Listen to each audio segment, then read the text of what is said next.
Welcome to Cure America. I'm Donald Easton, the president of the Center for Urban Renewal and Education, better known as Cure, and I have a wonderful guest today with me.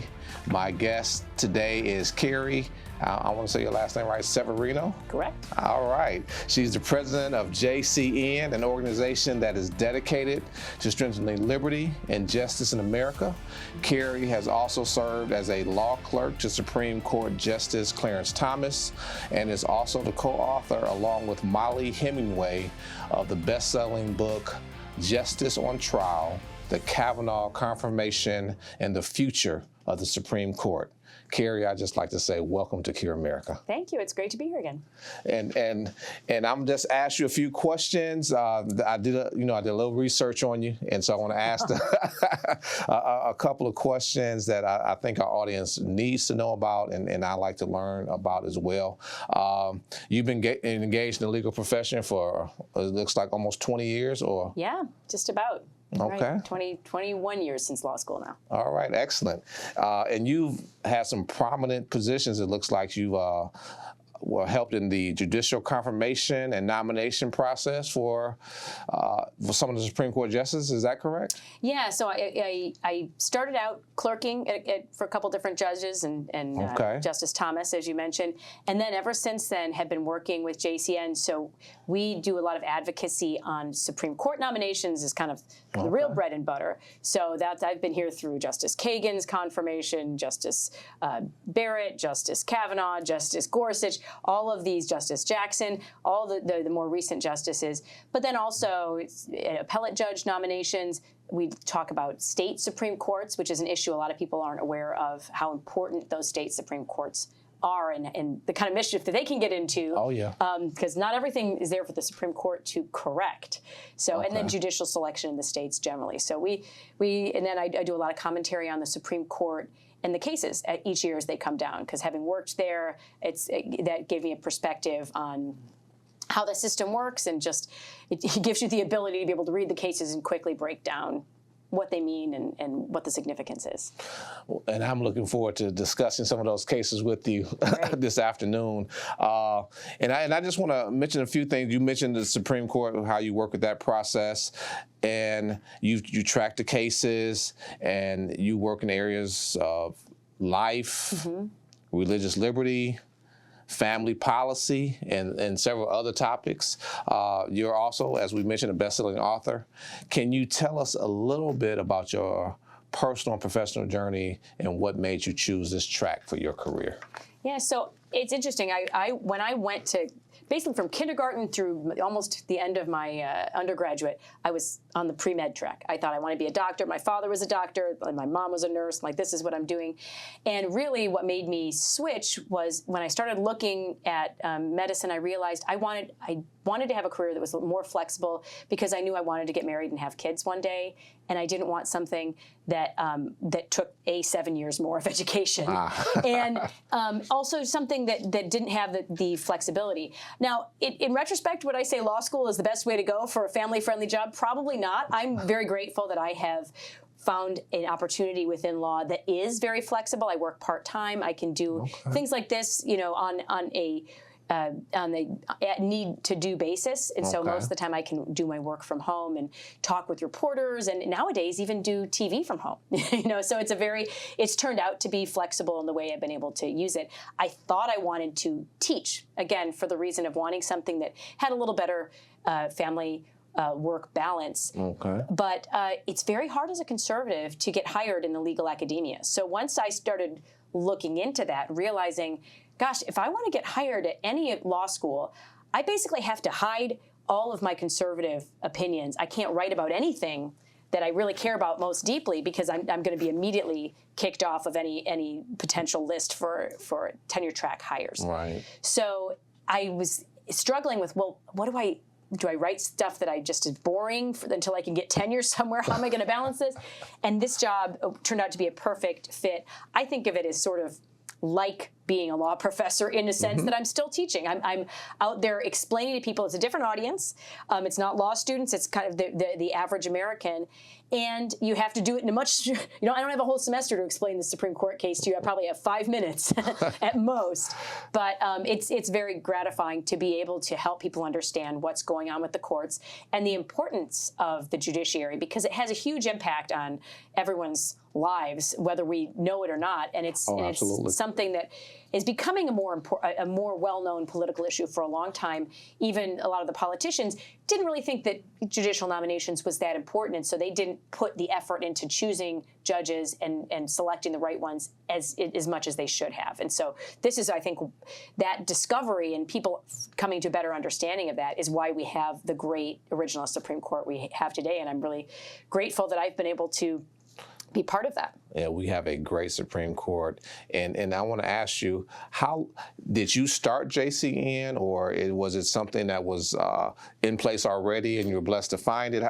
Because I know you have to be excited about what you just mentioned is the direction the court is in and what the direction is going. And you work with courts in different states too. Is that going as well as the Supreme Court? How's that going? So JCN was founded in 2005. And at the time, it was because of the realization that it was President Bush at the time was having a lot of trouble getting his judicial nominees through the Senate and through confirmation, because they were all getting attacked and filibustered just to no end. And we had seen how much trouble can be caused by people who are violently opposed to a particular nomination. And Judge Bork's confirmation that where he wasn't confirmed to the Supreme Court in the 80s, Justice Thomas, where he was so viciously attacked in the 90s. And in neither of those cases was the nominee really able to defend himself. They're getting things thrown at them and allegations. But the way the system was set up, if you're a judicial nominee, you can't go on TV, really. There was that really monumental nomination hearing where Justice Thomas was able to finally stand up and defend himself. But apart from that, you're just letting these very well-funded interests go to town on your reputation.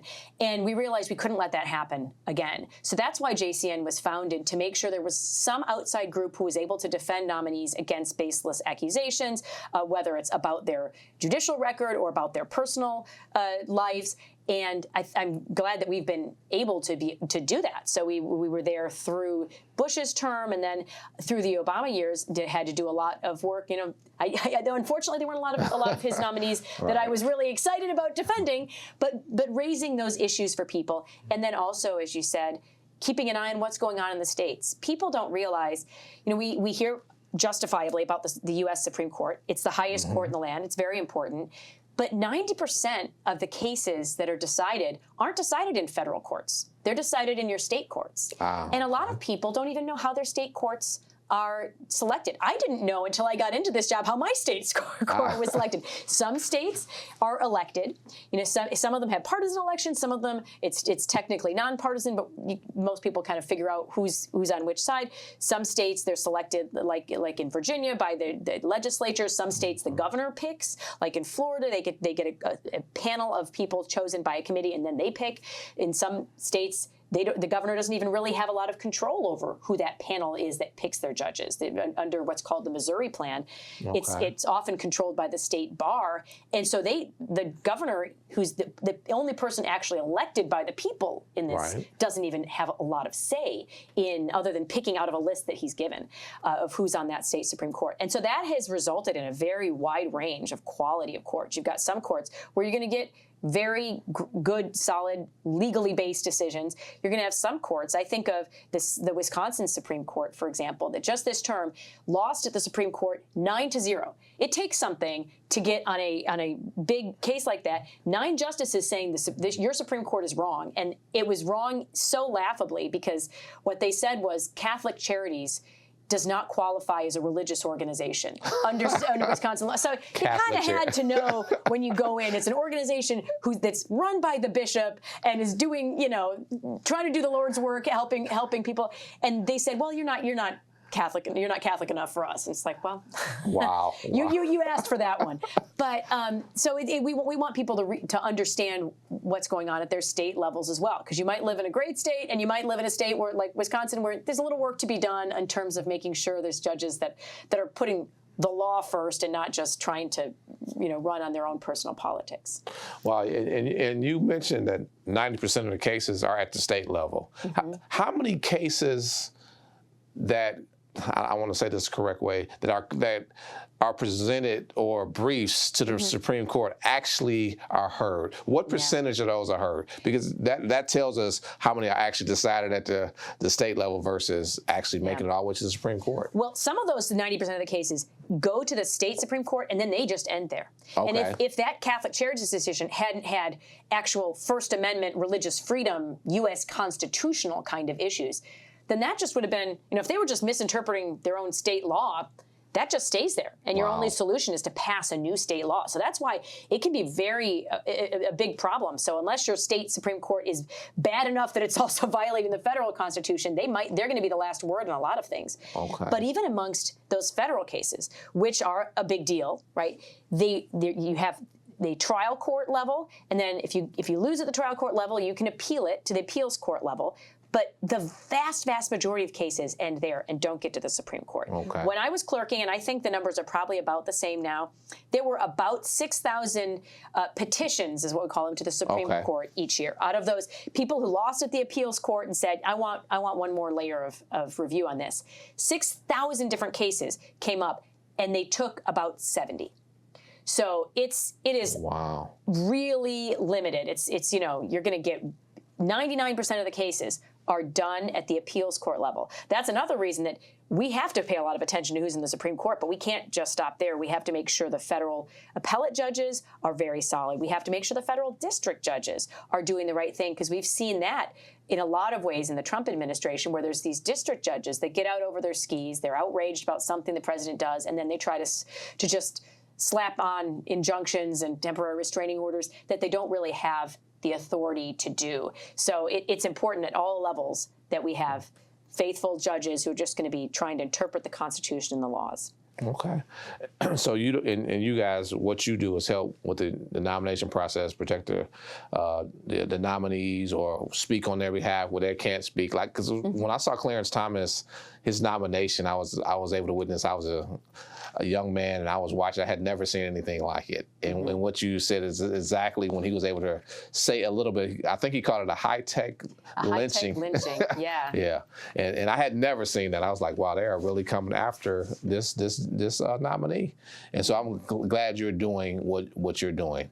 And now I'm going to ask you about one of the cases that I think a lot of us want to know more about. And a lot of us were just really outraged at the way the left had engaged in character assassination against Kavanaugh. Yeah.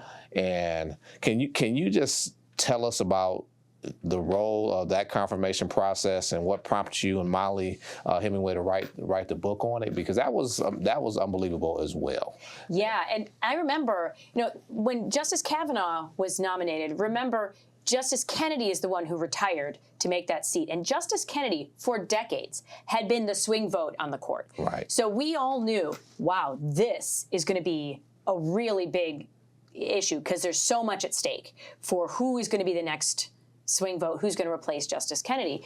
So we were ready. And I remember even before he officially retired, or before there was even a nominee, going around talking to different groups, different individuals, different senators, and saying, this is going to be World War III. It's going to be really intense. But I always held back from saying this is going to be the ugliest confirmation process I've ever seen, because always in the back of my mind was Justice Thomas. And I'm going, it's not.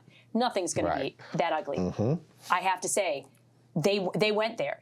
They did the same. And it's uncanny. They followed almost the same strategy that they did with Justice Thomas. For both of them, they went after them from day one. They were trying to say, you're not qualified. They're trying to attack their judicial opinions. They're trying to attack their legal perspectives. They're kind of inventing, different stories that, you've got a senator who doesn't really understand what he's trying to say, trying to challenge a judge who's frankly a lot smarter on these issues, but they know how to make it look good on C-SPAN, make it look like this person is trying to do something they're not. And they both survived a really contentious confirmation hearing, and then thought, okay, well, thank God that's over.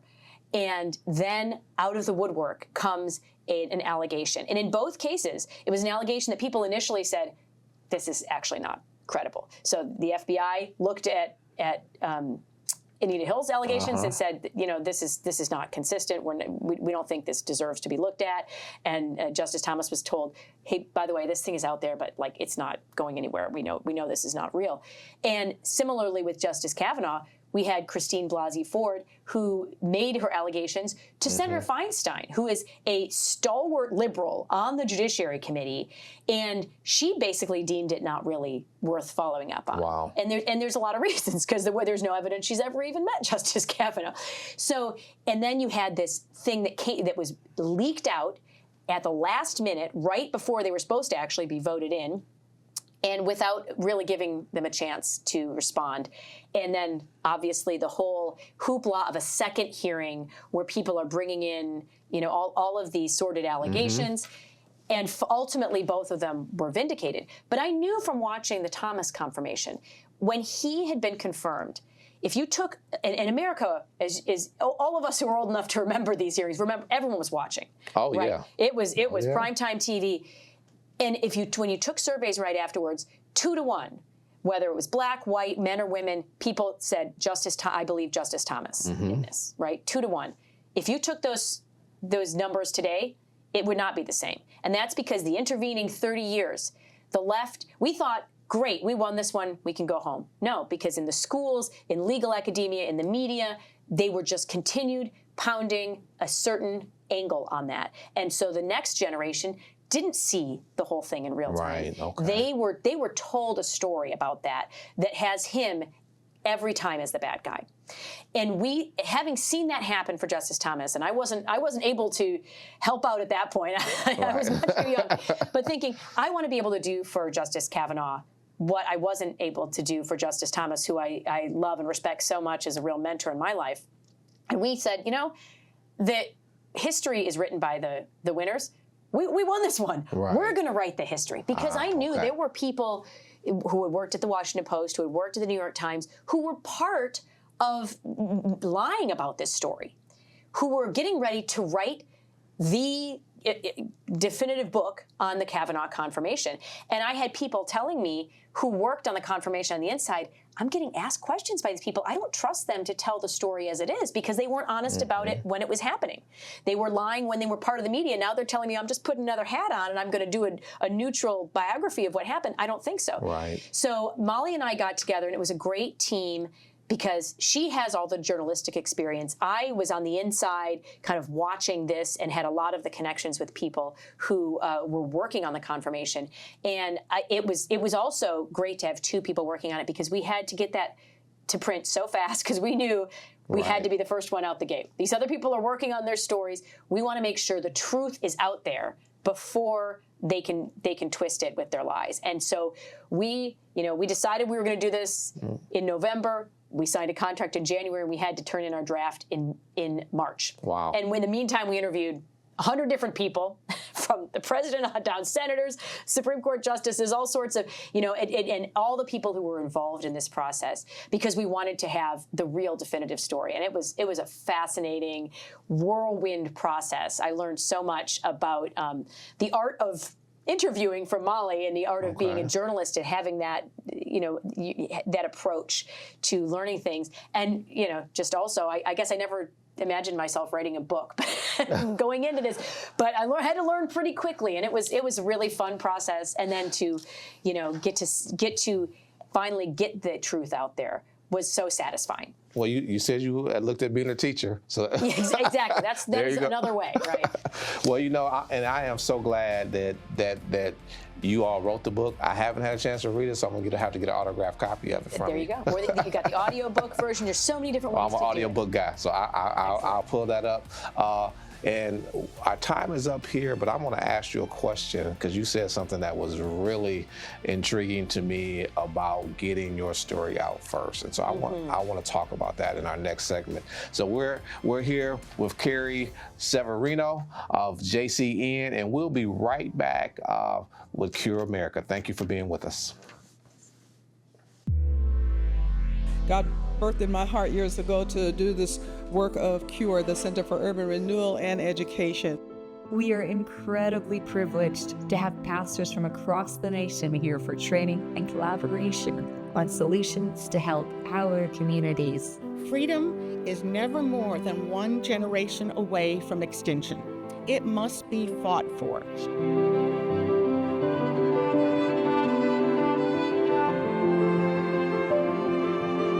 The Declaration meant what it said. All men are created equal.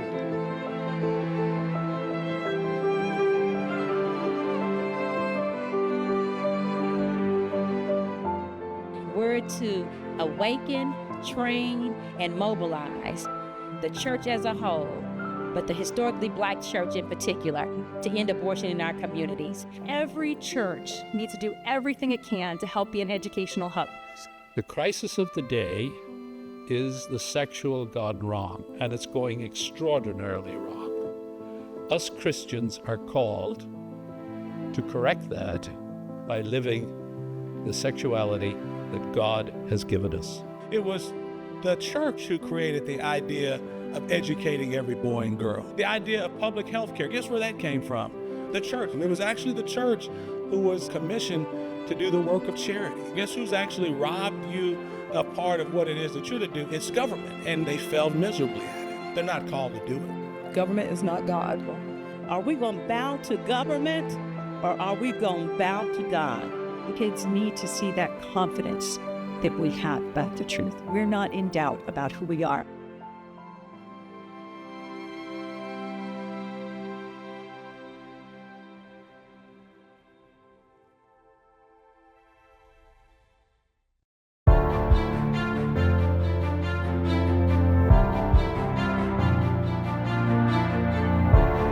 Welcome back to CURE America. I am Donald Easton, the president of the Center for Urban Renewal and Education. I have the pleasure of sitting here with Carrie Severino, president of JCN, and we've just had a very, very enlightening discussion. And we're going to pick up where we left off. One of the things that you said, Carrie, in our last discussion, you mentioned how Clarence Thomas won, it's over, and for the next 30 years, the left just continued to push their narrative. And then we have Justice Kavanaugh, whom you wrote the book on, and you helped protect him, and how fast you had to get that narrative out because you want to get out in front of it before they continued, I'll say, their spin. Mm-hmm. How is it important is it for us to continue to push our story? And I'm going to add to it, how important is it to continue to push our story and the truth of what's really going on for continuously? How important is that? Yeah, well, I think looking at Justice Thomas is a really good example of why we can't ever just hang up our gloves and go home. Okay. Because,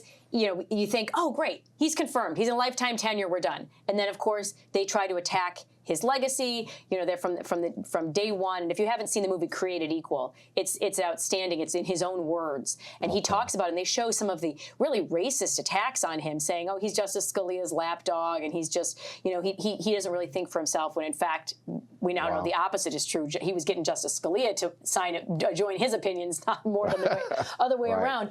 But so there are all these attacks. And he's still got life tenure, and we've seen that even today. I mean, the man has been on the court for over 30 years, and they're still trying to find ways to make his life miserable. It's like, well, if we can't stop your confirmation, we're going to try to attack your legacy. Well, if people still recognize that you are actually now the intellectual leader and heavyweight on the court, we're going to try to attack. Now it's ethics attacks. And so they've been trying to drudge up things and create ethics standards that never existed, that the other justices don't abide by, but they're just kind of making up their own rules as they go. And really, it's a way to attack him because they can't stand that he has achieved what he has, and that he is standing for the Constitution, and that he's standing for conservative principles in a way. You know, it's very frustrating for them.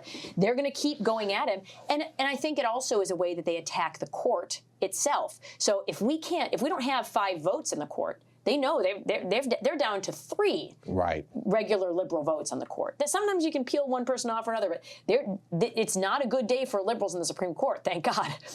But if we're not going to win, then we're going to try to malign the court. So that's why they start inventing false ethics scandals, or they start trying to drum up other things. I think it's also a strategy that they use to try to cow the other justices. I know Justice Thomas, he is not going to be cowed. He's never going to change his opinion because you attacked him. He's just going to double down. But I think they don't know yet. Maybe we can talk someone else. Maybe another one of his colleagues in the Supreme Court. Maybe we can cow them. Maybe one of the appeals court judges. Maybe we can make them not want to put their hat in the ring for a Supreme Court seat because they know we're going to come after them and destroy them and attack their family and attack their integrity and all these things. So we always have to keep up and keep out there and keep speaking the truth. Right. And each generation too, just as we're seeing so many young people now who didn't grow up with a communist menace and don't understand what socialism really stands for. And you have people who walk in and tell, oh, this is great, it means all this free stuff, and it's really good. And they don't know. If you don't know history, you're condemned to repeat it. We need to make sure we're always there teaching the next generation what the truth of history is, because there's going to be someone whispering in their ear telling them something false about it, and we can't afford to lose these great gains that we have made, where we're getting the country onto a sounder constitutional track. Okay, excellent. Because just saying that reminds me of that New York nominee for mayor, but we won't go down that. Right. How can you think this is a good idea? But they don't know. They don't know. And some of the anti-Semitism you see going around, it's people who don't really understand what they're getting into. So we need to make sure the next generation really has a thorough grounding. Excellent. Well, we're going to do everything that we can, and thank you, because the book that you wrote is critical for the people to understand. This is what is going on. This is what they're trying to do, and it's amazing how they continue to attack Clarence Thomas, Justice Thomas. It's just amazing how they can. My entire life they've been attacking this man, and never nothing get tired of it. but he's blessed. He doubles down. He doesn't back off. And which brings me to this next situation that happened on June the 24th. In June 24th, this marked the third year of the anniversary of the Dobbs decision, which we know was the overturning of Roe v. Wade of 1973, and that ruling struck down every pro-life law in America. The Roe v. Wade one did, and at the time it ushered in this long period, what is almost 50 years of abortion in our country. And before I even get to the question that I have on the page, what's something you mentioned? When the Dobbs decision was coming out, and it was released before it actually, the decision was official.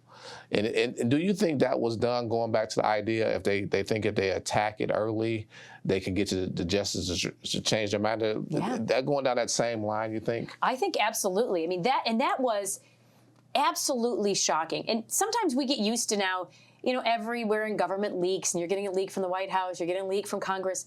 I'm telling you, the Supreme Court, that is not the way it works. Right. There is a code of confidentiality and a really clear understanding of you're not going to leak what you're talking about. I don't think it's ever happened that you've had not even the results of the case. That would be horrible. Right. But just the whole opinion. You couldn't believe it. There were people that I knew who were also former Supreme Court clerks who said, just on those grounds alone, thought, well, this has to be a fake. Right. Because there's no way you'd have a whole opinion leaked. And I think it's clear that the person who leaked that wanted to change the results of the case. And it's very nefarious to do it that way. I mean, this is outside pressure that is never supposed to be brought on the justices. And we know, of course, that it created a huge security crisis for the justices as well. Because the decision, even though we all had a copy of it, it wasn't official until the Supreme Court actually handed it down. I was in favor of the Chief Justice just saying, you know what, I know we haven't had time to write the dissents yet.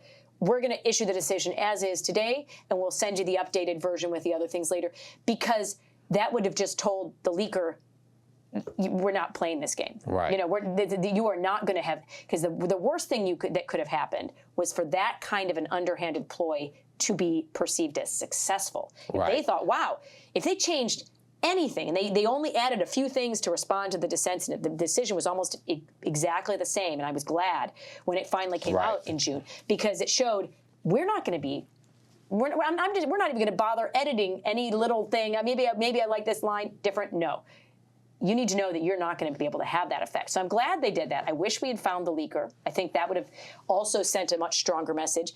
But I think we have to remember this almost resulted in the assassination of at least one Supreme Court justice, because people knew if you can knock one of these people off, then suddenly the case does not have 5 votes anymore.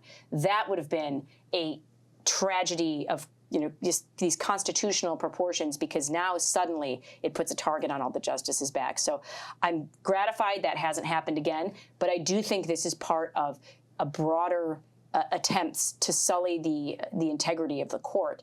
And it's a discouraging, very, very discouraging thing to see in our country. It is, and I had never seen. I'm 60 years old, and I had never seen anything like that in my life. And we have to maintain the integrity, especially of the Supreme Court, and to see that come out. Was that also a time when they were actually publishing their addresses of some of the Supreme Court? Oh yeah, they were getting doxxed all over. I mean, before that, it was pretty much under the radar of where the justices live for, again, security reasons. Like if I send Justice Thomas a letter, I don't even send it to his house. I send it to a P.O. box because we don't you don't have that information out there. And I remember sitting, waiting to go on TV, talking about it, and just scrolling through Twitter feeds after Twitter feed and trying to report all the ones. They were it was just left and right. They were, I would be so sorry if something happened at this address tonight. And they were sending all of these messages.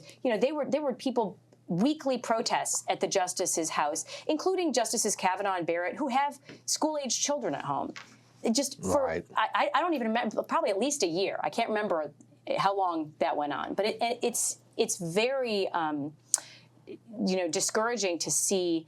And the White House, remember, the Biden administration would not step up and say this is a problem. No, he didn't. They really just, First Amendment's really important. Okay, but death threats against justices and the implied death threat of showing up at someone's home, and saying, we literally know where you live.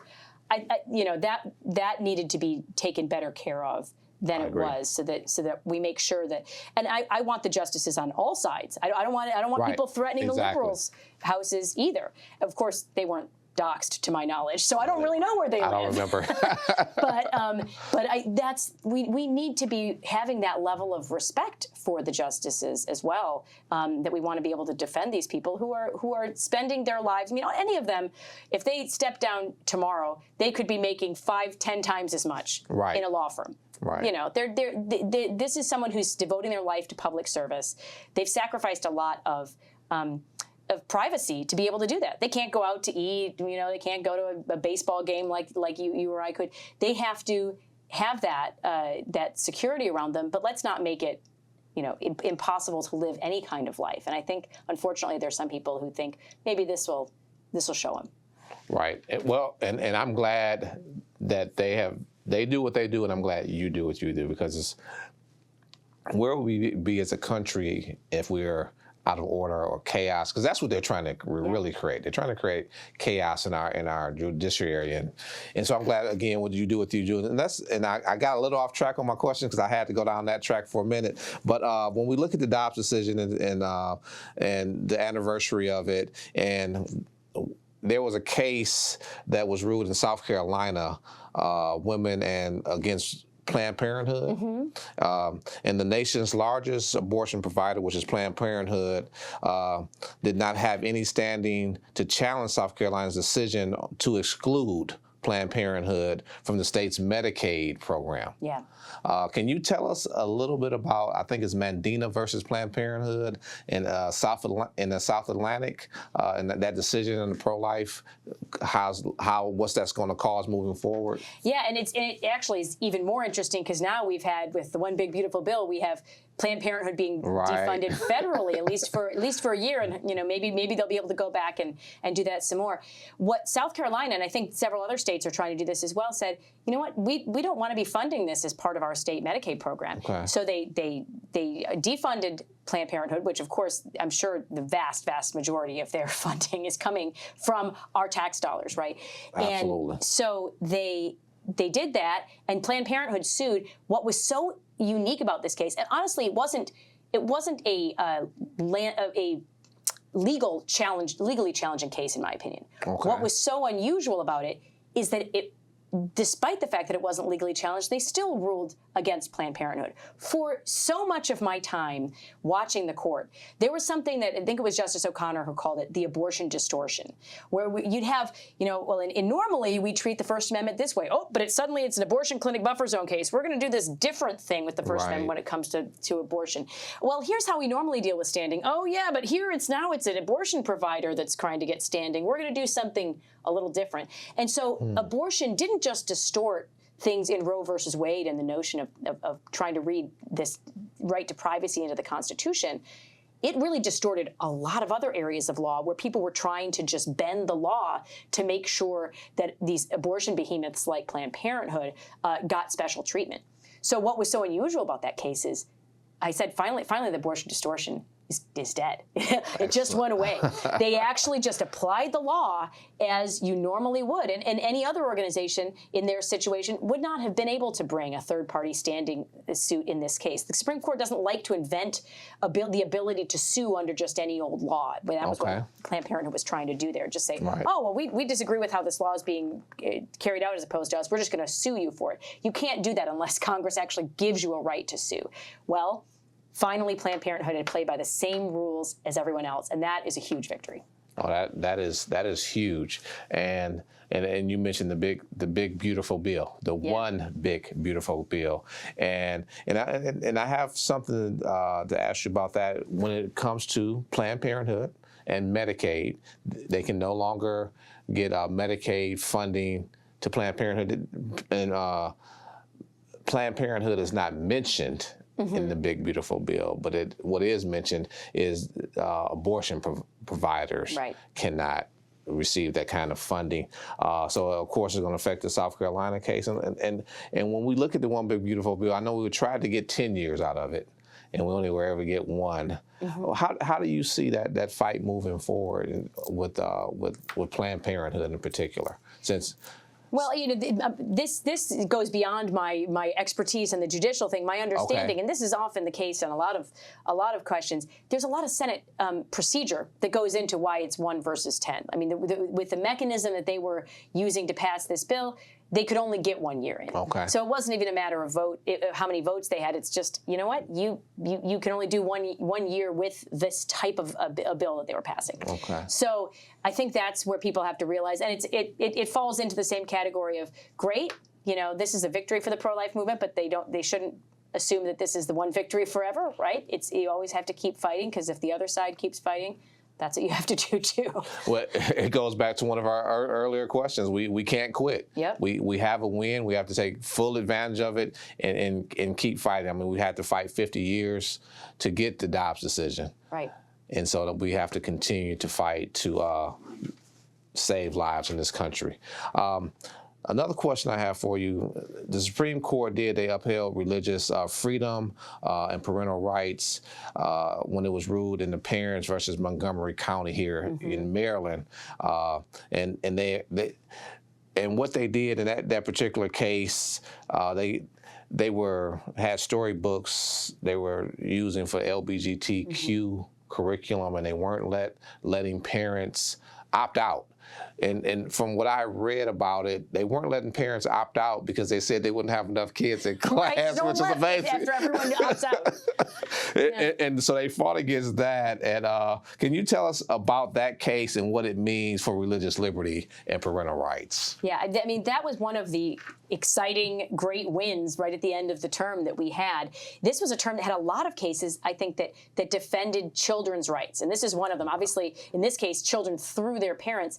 The parents just, when Montgomery County introduced this new curriculum that had all of these LGBTQ plus whatever books in it, they were trying to use this basically to indoctrinate the kids to their approach. And this is one of the things that the justices talked back and forth about. Justice Sotomayor said, well, these are just sort of generic books about tolerance. And Justice Alito said, no, these are books that have a very clear perspective and that are telling some of these families of a broad swath of religious faiths. There was Muslims, there were different Christians, there were Protestant, Catholic, Orthodox, like all sorts of people, the Jewish, that say, this is not what I want my child being taught. And the school is teaching something diametrically opposed to it. It's saying that your parents' beliefs are wrong, are bigoted, are false, and should be stamped out.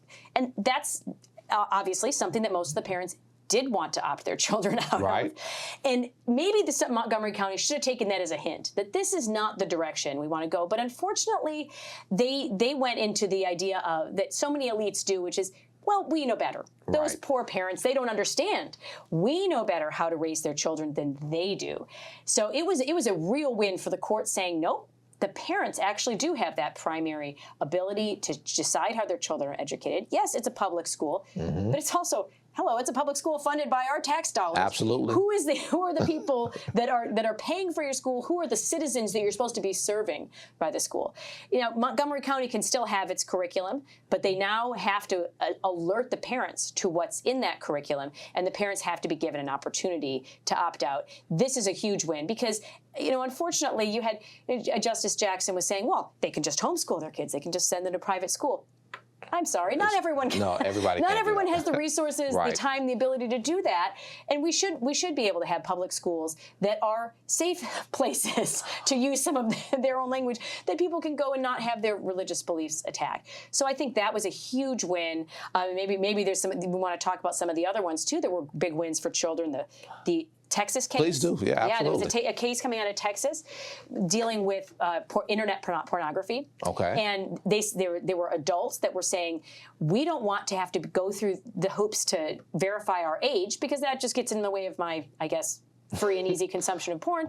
And so it's bothering my First Amendment rights of free speech, I guess, to see pornography, to if you have to check to make sure that I am overage to consume this pornography.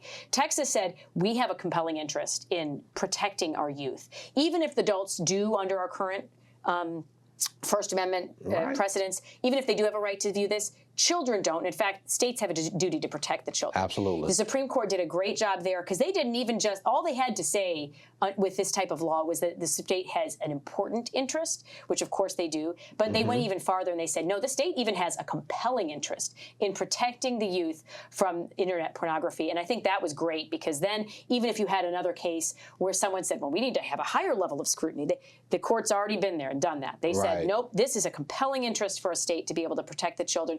For goodness sakes, we have all this technology now. If you're buying cigarettes online, if you're buying alcohol online, you have to show ID. You have to be able to figure out how to verify your age. Let's just apply that in this realm as well. So that was another big win for sanity and for protecting children. I have to ask another question about that. Who is it or what organization was fighting to have to take down the verification of age? Is that, I mean, that's just so insane to me. They call themselves a free speech coalition. I mean, I don't know if it was just a generic, I mean, there's libertarians out there who just kind of want a lot of stuff taken away, or if they were really just the pornography groups kind of stood up this organization. Because they want to be able to, make their money. But so that was another win. And then the Skermeti case was another big one out of Tennessee. Tennessee had a law, and there's other states that are doing this as well, that said the transgender surgeries and all of these hormone treatments, that you can do it if you're over 18, but we can't be doing this on children and on minors because this is something that is basically experimental drugs for kids, and we don't really know all the long-term impacts. And the ones we do know are really concerning. All these European countries, even ones that were all in on transgender treatments for children, have pulled back and said, wow, we thought this was going to decrease teen suicide in transgender kids. It's not. In some cases, it's making it worse. We thought this was going to help them, and really it's creating more problems for them medically. And then you have the detransitioners who are saying, I didn't really know what I was signing away. You've got kids who are prepubescent who are saying, oh yeah, it's okay with me if I lose my sexual function, if I'm sterile, if I'm not ever going to be able to have a family. We don't let kids that age, we don't let them drive. We don't let them have guns. We don't let them smoke. How can we let them have these life-changing decisions? And so the court stood up and said, Tennessee has the right to do that, to protect its children. And there's dozens of other states that are doing the same thing to try to make sure that kids who can't really have informed consent are being protected until they're old enough. Wow. I know I'm over. Sorry, I'm long-winded. No, you're great. You're great. We're going to take a short break here, and we'll be right back with Carrie Severino, the president of JCN. Thank you for joining us.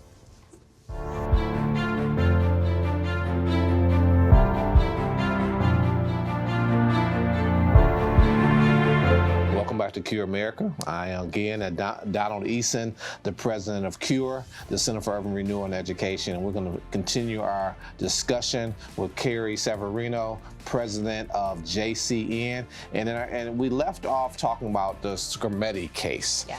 And the transgenderism. Can you share a little bit more about that? And one of the parts in terms of protecting our children and also about parents' rights and having some say-so in these kind of situations. Yeah, well, it's interesting because when it comes to the transgender issue, in a lot of cases, the parents' rights are a little bit like the Mahmoud case where, gosh, it's the parents, and then you got the schools that are trying to undermine them by not telling the parents something that's going on with the kid, trying to help drive a wedge between parents and their children. In the Scarametti case, the parents were actually suing on behalf of their children, trying to get these treatments. Wow. But at the end of the day, there's still a limit to what you can do. You can't. There's a lot of things I can't consent to, these permanent, disfigurement and sterilization of my child under any other circumstances. It doesn't make sense. Right. So parental rights still can't go beyond what you can consent to for yourself either. So I think that's where that has to fall. Okay. Fall there. Okay. And in the Scarametti case, hopefully in this particular case, they protected the children. Yeah. Yeah, okay. They did. And I think one of the things that is neat about this case, I think we have to realize how important the role of having strong state attorneys generals do. I'm biased because I know Attorney General Scarametti, we went to law school together, and his office did a great job on this, but there were so many other states who worked together on this. And we have a government that has the federal government and then the state governments that have to work against each other sometimes and try to make sure they're all fighting for their own territory. This was a really important example where the state had to stand up for its ability to have its own laws. And you have to have strong state attorney generals to do that. And having that coalition helped in a lot of ways as well, because Alabama, in some of its own litigation, trying to defend their law that was also trying to protect children, found out a lot of information that turned out to be very helpful, that the Supreme Court ultimately ended up highlighting, which is that these medical conclusions that are being given by, general medical associations and stuff, the layperson out here is thinking, oh, wow, the American Medical Association said this, the National Academy of Pediatrics, whatever, says these things. That must be where the science is. But what they found out in their lawsuit is, no, it turns out there was all sorts of communications going back and forth saying, well, there's actually not really good evidence that this is actually the right treatment for kids. So we can't conclude that, but then they'd be lobbied by politicians and by political organizations saying, no, we need you to step out there. We need you to have strong recommendations saying this is the right way to treat transgenderism in children, or it's going to open us up to litigation, or we're not going to be able to pass the laws that we want. So we have to be really careful. These organizations that present themselves as just being the oracle of what science says, there's a lot of times when they're very, very compromised, and we can't let ourselves be led astray by these fake experts, who then are really just politicians in disguise. Because that's my next question. So really, what you're saying is more political than it is factual. Yeah, I mean, there's the science. Look, the science is so new. I mean, we saw a lot of this during the COVID era too. You just can't make conclusions about what the long-term consequences of these things are, because none of it's been around long enough. And you have people who are just declaring that, oh well, of course this is fine and this is going to go this way, that way. They don't have the scientific basis. We need to make sure we have a robust system of scientific inquiry, and it's hard because just like we have a cancel culture in our, in the media and in social media. That happens sometimes within the scientific establishments as well. It's the same thing that was happening to me when I was trying to get into teaching law school. If they were refusing to hire conservatives at law schools, you start hearing things in an echo chamber. And that can happen in the scientific establishment as well if we aren't really being careful to make sure that people are looking at the real facts and not letting the politics color their views. Well, one of my other hats is I'm a pastor, and my belief is what it says in Genesis chapter 1. God made them male and female. In the science, I don't know how they can change that up, but that's science. Unlike Justice Jackson, who said she couldn't opine because she's not a biologist. I have a degree in biology. I'm telling you, it's scientifically it's pretty solid as well. There you go. Biblically, scientifically, it all tends to agree. It matches up. Yep. Okay. One other question I had. It's been a lot of talk about birthright citizenship and what President Trump is trying to do and protect our borders and those that come over here illegally and have children, and they call them anchor babies. I believe that's a term that they use. Can you shed a little light on that and what the court has said about that? Well, there's two layers to the big case that came out the last day of the term, Trump versus Casa, with his birthright citizenship thing. The first layer is the kind of the question that all of us would love the answer to, is like, what does birthright citizenship mean? Because the 14th Amendment passed in the wake of the Civil War. It's very clear. What it was intended to do was make sure that the former slaves were given full rights of citizenship, right? Exactly. So that we know that that's what it covers.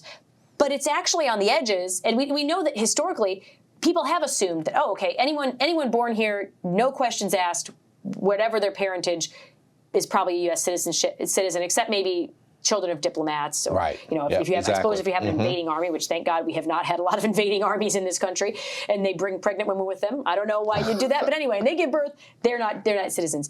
But now there's been a lot of people looking at the history and saying, okay, but there is some language in the 14th Amendment that says that it's people who are subject to the jurisdiction of the United States. It's their children born here are the ones who are citizenships. What does that mean? Does that include people who are here illegally? Does it include people who are here on a student visa? Does that include? So there's a whole range that's kind of in a gray zone. There's a clearly yes. If your parents are citizens, if it was the children of the freed slaves, all of those people clearly covered. If it's children of diplomats, it's never been considered covered. But there's a gray zone. The Supreme Court did not come to that conclusion yet, and there's going to have to be. They're going to have to come back, and I'm sure it's going to come back. But the initial question was something that's been an issue for the Trump administration from his first time as president, and again this time, which is the idea of what's called a universal injunction. We've had a lot of district court judges. I was saying before, you have to have good judges at the Supreme Court, but also at the lower levels. What we've had is a lot of lower court judges that are really kind of taking the law into their own hands. They're going beyond what a judge normally has the right to do. Normally, if I sue you in a court, the judge can say, well, I have to do this as to you. I have to pay you this money. I can't do this to you. But it can't tell me what to do to someone else. Because he's not in court. They're not in court. What these judges have been trying to do is say, okay, these people sued about the birthright citizenship thing, and the court's saying, well, until we come to a final conclusion on the actual birthright citizenship question, we're gonna say the president can't carry out his order.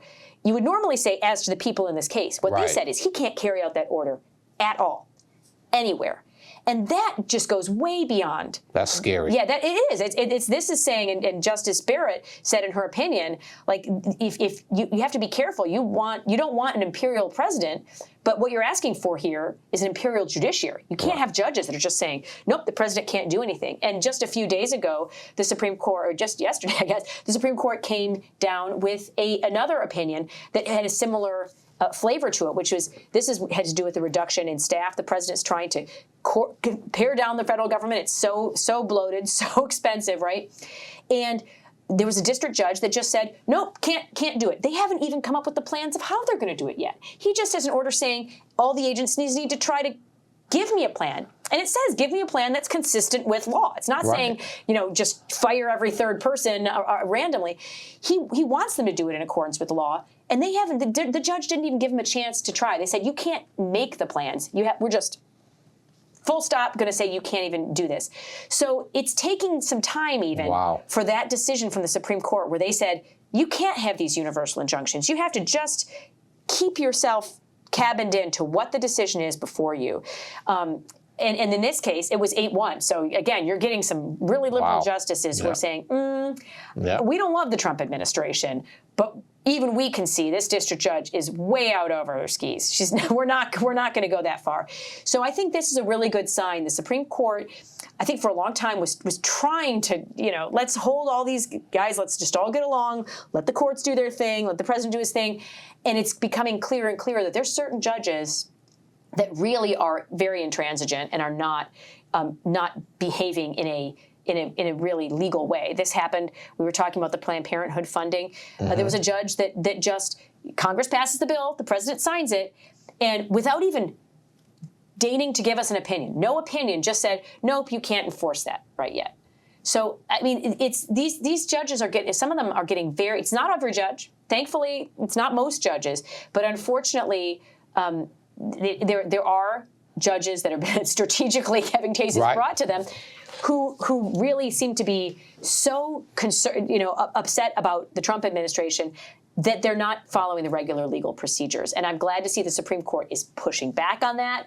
And Justice Barrett's decision in the Trump versus Casa case was a really strong message to the lower courts. So I think any of them that's paying attention ought to see that they need to keep color within the lines, guys. We got to stay on track.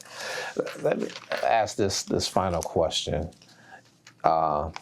Is it anything that we can do about activist judges, or we just got to live with it?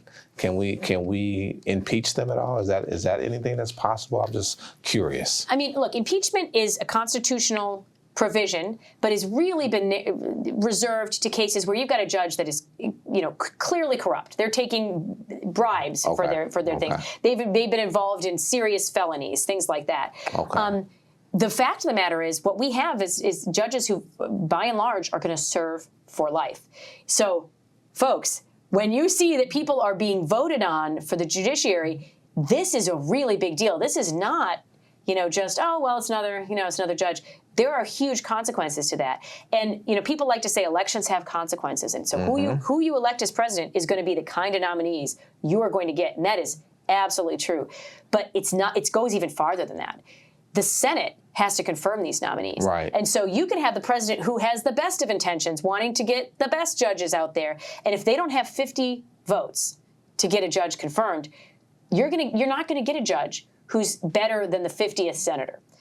So and for a lot of our time, it was only in recent years that we got it down to 50 votes. For a while, it had to be 60. So you couldn't get anyone more conservative than the 60th vote in the Senate.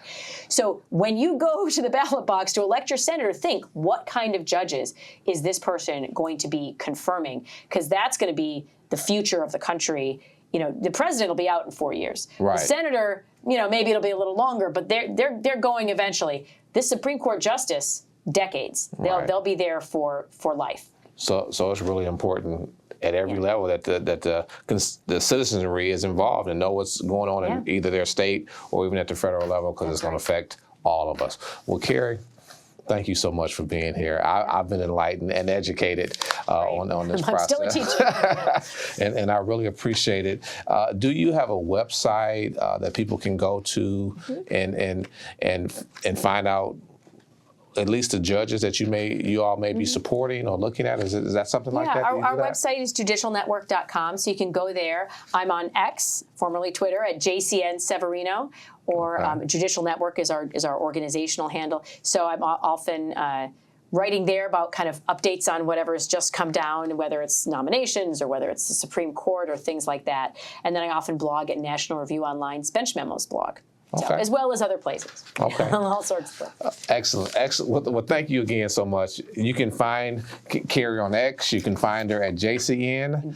Judicialnetwork.com, JCN Severino on X. JC Severino on X. And I'm sure if you just Google her name, Carrie Severino, you will find her. So thank you again for being a part of our show here at Cure America. Great to be here.